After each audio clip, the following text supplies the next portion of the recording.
Hello dear friends, and welcome back.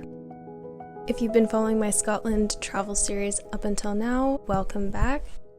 Continuing off on the adventure, we are here at the Gearrannan Blackhouse Village, which is all the way at the edge of the Isle of Lewis. The blackhouses here are made of stacked stones and they have straw roofs. Some of these blackhouses are up to 1,000 years old, which is incredibly ancient, and they have truly stood the test of time. Our first day here, we just explored the little bay right by the blackhouses, and on the next day we enjoyed more of the grounds around here.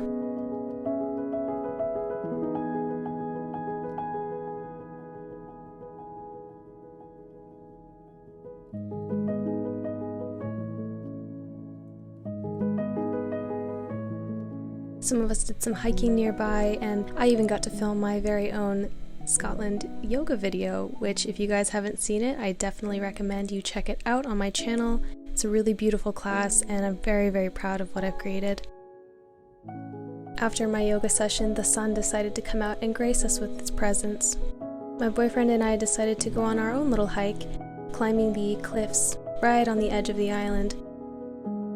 From up at these heights, it really does feel like you're on the edge of the earth. We got to enjoy a beautiful sunset together as we watched the sun lower beyond the horizon. It was truly a magical moment that I don't want to explain too much because it was just perfect as it is, and I will always treasure that feeling.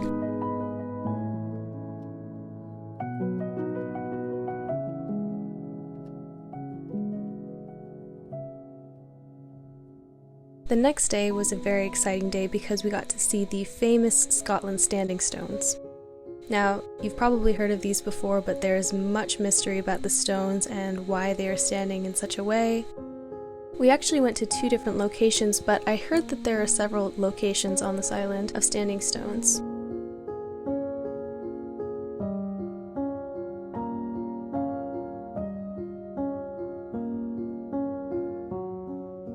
The second location we went to is the biggest one at the Calanais standing stones. I hope I'm pronouncing that right.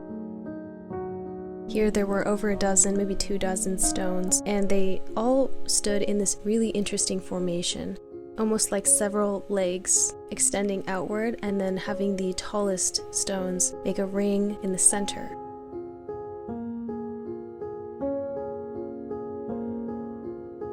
Very mysterious. Very beautiful. These stones are even more impressive in person.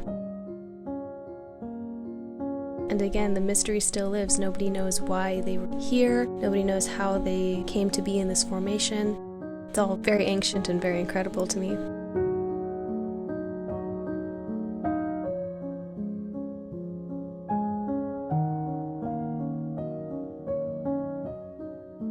One thing I will note is the wind here is incredibly fierce. Easily 50-60 miles an hour, and when it started raining, the rain was so sharp and so cold it felt like tiny bits of glass hitting my skin. Overall, we were pretty thankful that the weather wasn't worse. It was on and off raining and windy, and sometimes it was better, sometimes it was worse. I am happy that the sun came out for a little bit so I could capture these beautiful little cows.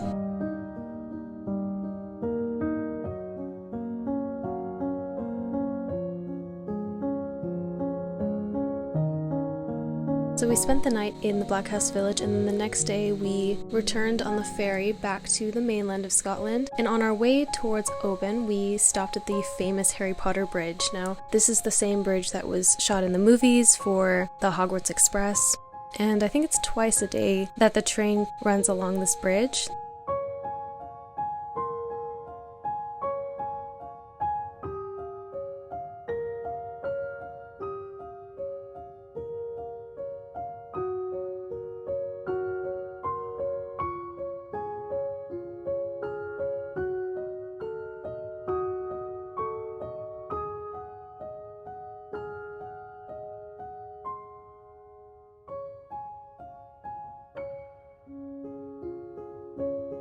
We were really lucky that we were here just in time to see the train.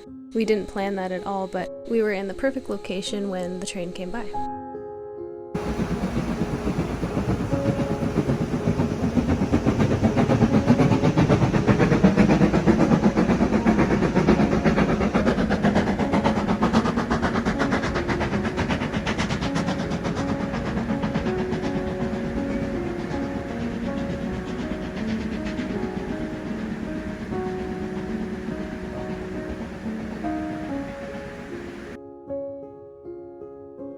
This is definitely a detour worth taking if you're visiting Scotland yourself. Next, we continued our driving journey and arrived in Oban. Now, Oban is a beautiful town by the sea. It's known for its fishing and its seafood. I found the architecture very beautiful here and the people really welcoming as well.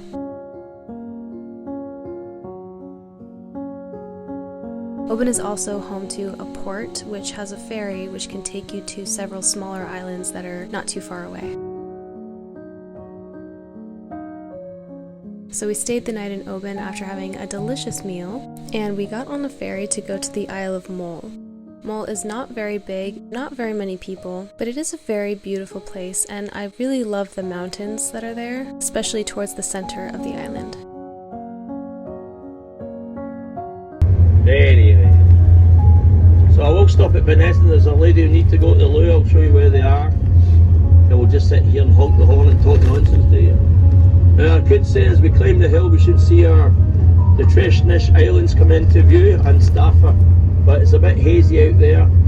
The Calanais Islands is an archipelago of 8 islands. What happened in 1846?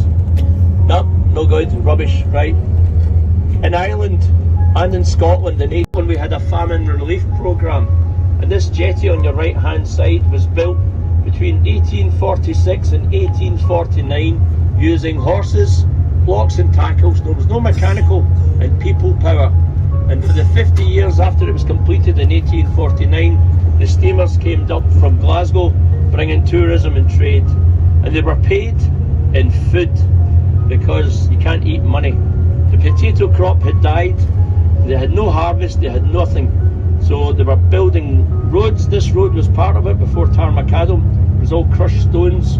They built the jetty, they built the seawall, they built the barns, and they were paid in flour, seeds to grow and food.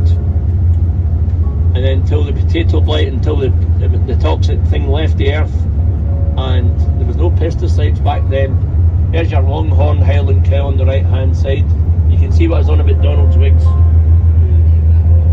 And that was it. Some parts of Scotland lasted 10 years with that potato toxic fungus. After taking a bus ride with our amazing guide, we hopped on a little boat and went to the Isle of Staffa. Now, Staffa is not inhabited by any people, but there are lots of puffins that reside here. Okay, ladies and gentlemen, here we are now just approaching Staffa. This is Fingal's Cave starting to open up there now on the right hand side of what is known as the Great Face. Fingal's Cave is 66 feet high at its entrance, pillars running down through the middle of the island. Now this was to do with the rapid solidification of the lava. As it cooled, it then crystallised and cracked into these hexagonal sheets. Shortly after his visit here, he then went on to compose one of his most famous pieces, and that was his Hebridean Overture.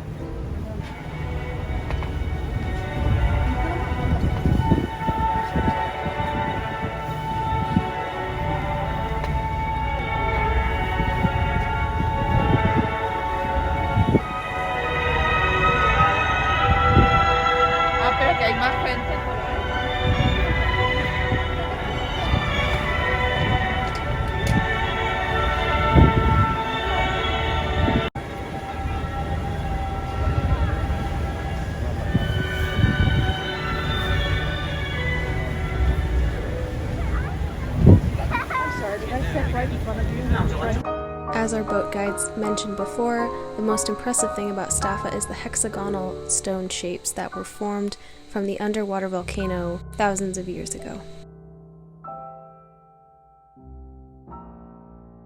This island is incredible because it really does feel like an architectural sculpture from every single angle that you look at it.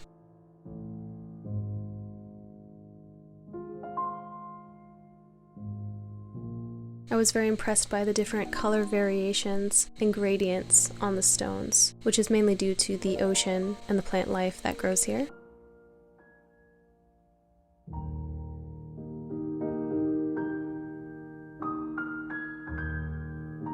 Now it does rain here often and it can get quite slick, so luckily they have put in some railings so you can walk along safely along the edges in order to get into the cave, which I will show you in a little bit. But not before visiting with these adorable puffins. Puffins used to be my favorite bird, my favorite animal when I was a kid, so this was kind of like a dream come true. It was like a fulfillment of a childhood dream. The puffins are really comfortable around people. They probably see a lot of humans visiting their island a lot, so we actually got to get pretty close to them.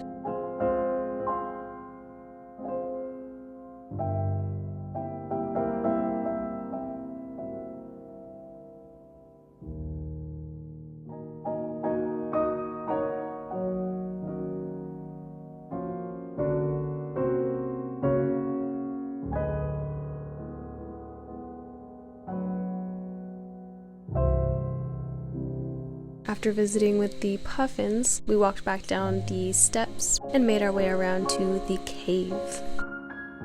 Inside the cave was truly impressive. The stones felt like columns lining the walls of the cave.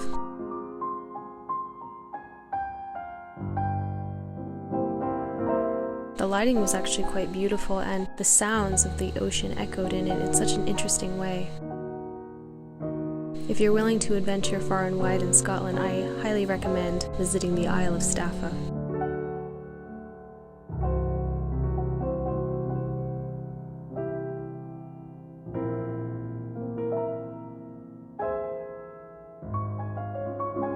So that's the end of part 4. Stay tuned for part 5 where we continue the journey to Iona. See you in my next one.